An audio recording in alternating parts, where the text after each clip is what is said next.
Bahkan pada masa reformasi Gereja Trinitas Eropa di abad ke-16, semua jenis transaksi yang melibatkan riba dilarang bagi dan dihindari oleh semua yang beriman dari kalangan Yahudi, Kristen, dan Muslim. Namun sewaktu reformasi itu, Yahudi berdalih bahwa mereka berhak mengenakan bunga kepada non-Yahudi. Kristen berdalih bahwa mereka akan membolehkan bunga yang kecil sebagai pengganti tanpa bunga, dan jauh setelah itu sebagian Muslim berdalih bahwa andaikan bunga diberi istilah lain, misalnya biaya jasa, maka itu bukanlah bunga, begitu bunga mulai dikenakan. Langsung nilai uang terkena pengaruhnya, dan karena uang pun telah menjadi komoditi, bukan sebagai alat nilai tukar saja, maka nilainya menjadi rental terhadap pengaruh kekuatan pasar, yaitu tingkat pasokan dan permintaan. Pada awalnya, perbankan dibentuk untuk memelihara uang milik orang lain dengan cara menyimpannya di tempat yang aman, walaupun pada saat itu uang masih dibuat dari bentuk yang gamblang dan ada nilai hakikinya. Tata kramanya begini, jikalau ada seorang yang menitipkan emas atau peraknya dalam ban, sang bankir akan memberinya tanda terima, di mana dia berjanji akan membayar kembali emas atau perak tersebut tunai kepada pembawa pada saat tanda terima itu dipertunjukkan kembali kepadanya. Tak lama kemudian ditemukan bahwa tanda-tanda terima ini dapat dipindah tangankan. Ini membolehkan sang penitip emas membeli barang keperluannya senilai dengan titipan emasnya di ban, dengan cara memberikan tanda terimanya kepada sang pedagang. Lalu sang pedagang itu pun dapat pergi ke ban untuk mendapatkan emas yang dimaksud, walaupun bukan dia yang menitipkan emas itu di sana.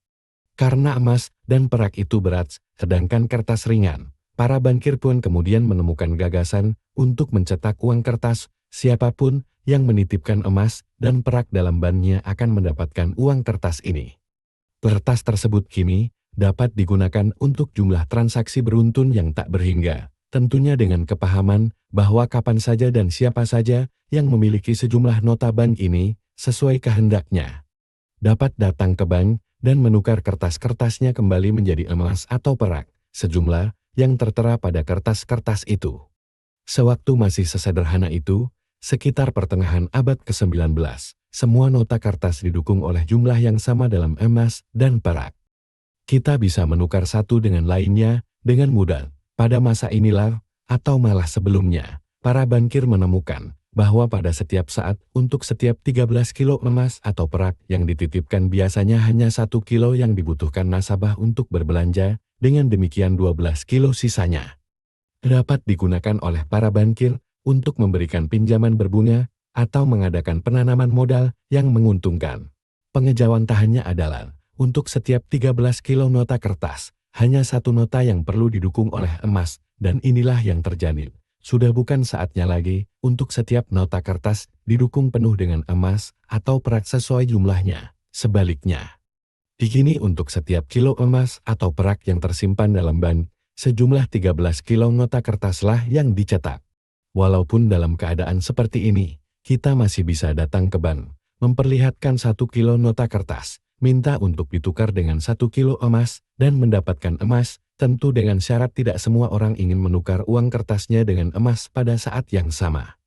Dan semua bank sebenarnya aman, walaupun semua uang kertas sudah tidak didukung penuh dengan emas lagi. Kini, secara nyata, nilai uang kertas hanyalah 1/13 dari nilainya yang dahulu. Secara bertahap masyarakat menjadi begitu terbiasa menggunakan uang kertas, sehingga sudah tidak ada lagi yang datang ke bank untuk menukarnya jadi emas atau perak.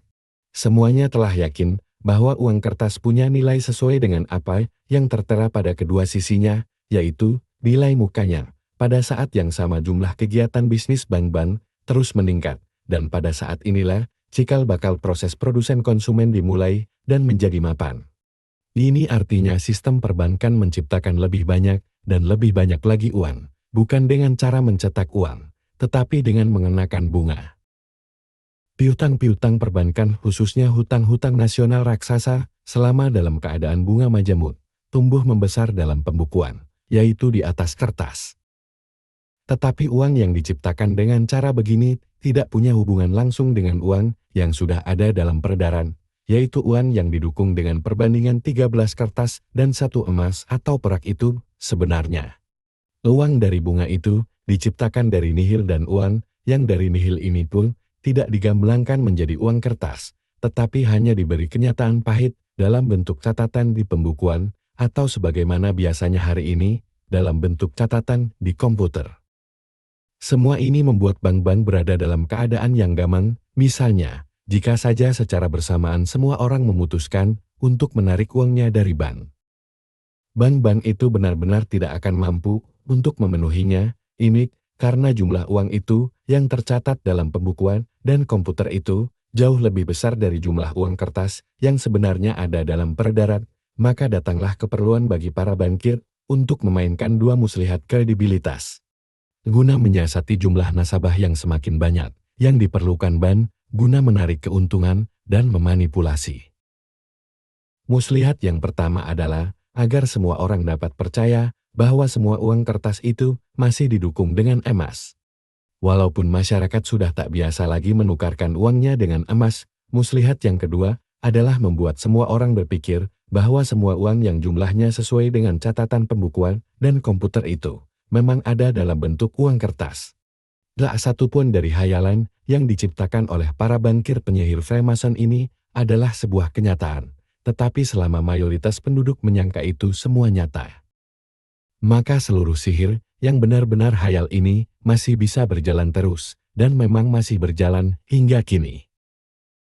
Akibat marak dan luasnya hutang-hutang yang diciptakan selama Perang Dunia Pertama, yang menurut sumber perkiraan resmi hutang-hutang ini meningkat hingga 475%. Ini secara keseluruhan, bila dihitung dari tahun 1914 hingga tahun 1920, maka jurang yang besar telah tercipta antara jumlah uang yang diciptakan melalui bunga dengan jumlah uang kertas yang dicetak. Perbedaan ini begitu mencolok, sehingga sudah tak mungkin lagi mempertahankan perbandingan 13 kertas dan 1 emas. Maka dari itu, selama dasawarsa berikutnya, sistem perbankan internasional ramai-ramai meninggalkan standar emas. Dan mulai dari saat itu, sudah tak mungkin lagi membawa uang kertas ke bank untuk ditukar dengan persamaannya dalam emas atau perak. Sejak itulah, nilai sebuah mata uang dapat diubah dengan semena-mena oleh sistem perbankan dan pasar mata uang internasional. Sejak itulah, nilai uang semakin ditentukan oleh kekuatan pasar uang internasional dan oleh kebijaksanaan pemerintah mengenai jumlah ekspor, impor dan neraca pembayaran. Sebagai akibat dari lebih banyak lagi hutang-hutang yang diciptakan sewaktu Perang Dunia Kedua, dan dengan terus berjalannya bunga majemuk selama 200 tahun. Kini hutang-hutang negara-negara di dunia menjadi sedemikian besarnya, sehingga diperlukan pembentukan lembaga-lembaga keuangan supranasional seperti IMF dan World Bank. Untuk mengatur keadaan di mana jutaan dan miliaran dan triliunan dapat hilang atau hadir sejalan dengan rumus-rumus matematika, yang kini semuanya sudah otomatis dikomputerisasi yang sudah ditentukan sebelumnya, dengan demikian datang dan menetaplah inflasi. Jelaslah bahwa salah satu bahaya terbesar bagi sistem perbankan Freemason adalah bila terlalu banyak orang yang akan minta uang kertas pada saat yang bersamaan. Walau jumlah uang kertas tambahan yang tak berbatas dapat dicetak dengan mudah, yang bila perlu, untuk menentukan nilainya bisa saja dicetak lengkap dengan angka yang sangat besar pada muka-mukanya. Namun akan selalu ada bahaya bahwa mayoritas penduduk dapat menembus tabir hayalan. Dan segera sadar bahwa sebesar apapun nilai yang tertera pada kertas itu, tetap saja tak lebih berharga dari 1 sen. Jadi, hanya dengan secara sangat berhati-hati mengatur perputaran uang kertas tak terlalu longgar, tak terlalu ketat, maka hayalan tentang kewajaran dan seperti biasa dapat dipelihara dan dipertahankan. Hanya sedikit sekali orang yang hartanya terbelit dalam sistem perbankan, yang berani membayangkan bahwa jaring pengaman yang amat rapuh itu dapat terhempas dengan sekali tiupan. Bahwa seluruh sistem itu runtuh, bahwa ribuan, jutaan, bahkan miliaran triliunan mereka, ternyata semuanya sama-sama tak berharga. Dalam rangka mengatur sulitnya keseimbangan pasokan dan permintaan, dan untuk mengatur rentang nilai uang yang sekarang berubah-ubah, agar tetap berada dalam batas-batas yang sepertinya wajar. Pakar-pakar ekonomi seperti John Maynard Keynes nantiasa menggagas teori-teori ekonomi baru demi mempertahankan mata-mata uang dunia yang berdasar kertas dan berbunga terinflasi itu. Seluruh teorinya itu dirancang sebagai pengganti teori-teori lama yang sudah usang, yaitu teori Isis Faiz biarkan saja, yang hanya dapat berlaku bila mana uang nyata yang dipakai yaitu uang yang didukung dengan emas dan perak yang bernilai hakiki.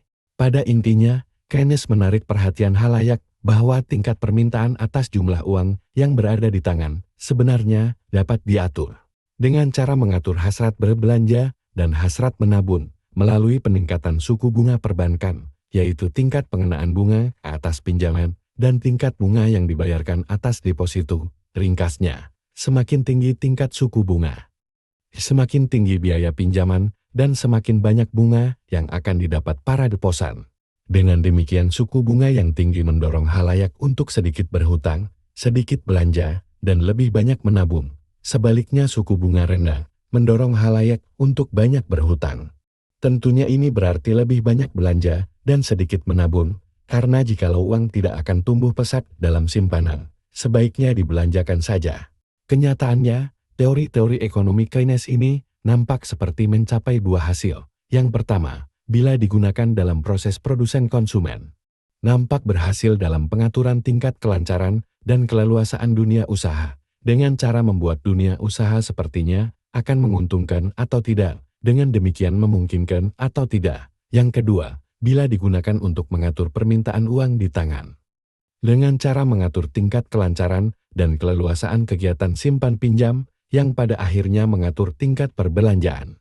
Perkembangan termutakhir dalam siasat sistem perbankan internasional menjamin bahwa tidak akan ada terlalu banyak orang yang perlu uang pada saat yang sama, yang sebenarnya tidak ada dalam bentuk uang kertas, sekaligus membiarkan uang berada dalam catatan komputer saja. Pada dasarnya apa yang sedang diusahakan oleh mereka adalah membuat uang tidak diperlukan sama sekali. Ini semua telah terlaksana bukan hanya dengan menganjurkan transaksi gira, melalui cek dan sebagainya, tetapi juga dengan meningkatkan penggunaan transaksi-transaksi kartu plastik. Cara kerja transaksi kartu plastik adalah, bila mana kita menunjukkan kartu plastik kita yang memuat data pribadi kita, bersama-sama dengan jaminan dari bank, bahwa mereka akan memenuhi keperluan dana kita yang terjadi akibat pemakaian kartu itu. Kemudian rincian transaksi tersebut dibuat dan dikirim ke bank kita, kemudian atas dasar laporan itu bank akan mendebet rekening kita dan akan mengkredit rekening pihak yang, misalnya, kita belanja darinya. Dalam transaksi seperti ini, tidak ada uang yang berpindah tangan, apa yang terjadi hanyalah sejumlah angka-angka dipindahkan dari satu kolom isian ke kolom isian lainnya dalam sistem jaringan data perbankan. Dengan semakin marak dan umumnya transaksi seperti ini, uang kertas semakin tak ada artinya. Jikalau saja cara transaksi seperti ini dijalankan sampai semaksimal mungkin, pada akhirnya sama sekali tidak akan ada permintaan uang kertas. Karena hampir seluruh transaksi akan dilaksanakan via kartu plastik, dan akibat moneternya tercatat dalam komputer bank penambahan, di sini, pengurangan di sana dan tentunya, untuk banknya, secuil dari sini dan secuil dari sana. Bukan hanya dari bunga yang dikenakan atas apapun yang kita pinjam dalam rangka menutupi transaksi kita, tapi juga ditambah dengan rabat yang dikenakan atas nilai transaksi apapun yang didapat sang penjual. Salah satu akibat kecenderungan ini yang ditunjang dengan maraknya layanan pendebetan dan pengkreditan otomatis seperti yang terjadi di Inggris. Salah satu contohnya, sejak tahun 1986 seseorang tak lagi punya hak untuk mendapatkan gajinya dalam bentuk tunai yang dahulu, hingga pertengahan abad ke-19 biasanya emas atau perak, bukan kertas, hingga kemudian emas dan perak itu ditarik dari peredaran dan digantikan dengan kertas. Kini seorang majikan tak lagi berkewajiban membayar pegawainya secara tunai, artinya para pegawai tadi bisa saja dibayar dengan cek atau dengan pengkreditan langsung kepada rekening pribadinya. Dengan kata lain, hampir semua orang di Inggris kini memerlukan sebuah rekening bank untuk bisa mendapatkan gajinya dengan mudah. Dengan kata lain, hampir semua orang di negara Inggris kini bergantung kepada sistem perbankan. Pada umumnya, sasaran yang hendak dicapai adalah dengan memberlakukan cara kerja kartu plastik secara mendunia. Ini akan berarti bahwa hampir semua orang di seluruh dunia akan bergantung kepada sistem perbankan, artinya semua orang akan lebih mudah dikendalikan. Andai saja, katakanlah, seluruh hartamu tersimpan dalam data bankmu, tentu saja bisa dibekukan dengan mudah. Atau pendebetan dapat berlangsung sesuai dengan, misalnya, sebuah keputusan pengadilan. Dengan kata lain, jikalau Anda merasa perlu dengan uangmu, haruslah Anda berkelakuan baik. Sebaliknya, dilihat dari sudut yang lain, inilah sebabnya para perampok bank dan mutakhir tak perlu lagi sebilah golok, sebuah celurit, senjata AP, maupun motor curian untuk melarikan diri. Tetapi kini lebih diperlukan sebuah komputer, sebuah modem, dengan perangkat lunak dan sedikit kemampuan untuk merasuk ke dalam dan keluar sistem jaringan komputer perbankan. Jika saja kecenderungan dalam sistem perbankan ini dibiarkan terus berlanjut secara alami, maka pada abad ke-21 nanti kartu-kartu kredit juga akan menjadi kartu tanda pengenal diri setiap orang, dan data-data pribadi setiap orang akan tercatat dalam komputer. Pendapatan dan pembelanjaan setiap orang dapat dijadikan bahan analisa dan perakiraan. Daya kredit setiap orang dapat diawasi, bahkan pergerakan mereka pun dapat diketahui via rekaman dan catatan penggunaan kartu-kartu plastiknya pada waktu dan tempat kartu tersebut digunakan, dan sudah tentu semua orang akan dianjurkan untuk membelanjakan lebih dari yang dimilikinya. Dalam rangka senantiasa berada dalam hutan, persis seperti pemerintahan manapun yang mereka dukung dan pilih itu yang, apapun status neraca pembayarannya, akan selalu mempunyai hutang nasional yang bertambah besar selama sistem ini langgeng. Dan seiring dengan semakin saling berkaitnya semua sumber-sumber data komputer yang berbeda-beda, sumber data perbankan, data kepemilikan TV, data pertanahan dan perumahan, data kepemilikan kendaraan bermotor, data listrik, gas dan air minum, data telepon, data rumah sakit dan kedokteran, data pensiun dan hari tua, data calon wakil rakyat, pendataan di kepolisian, dan data Badan Pertahanan Keamanan,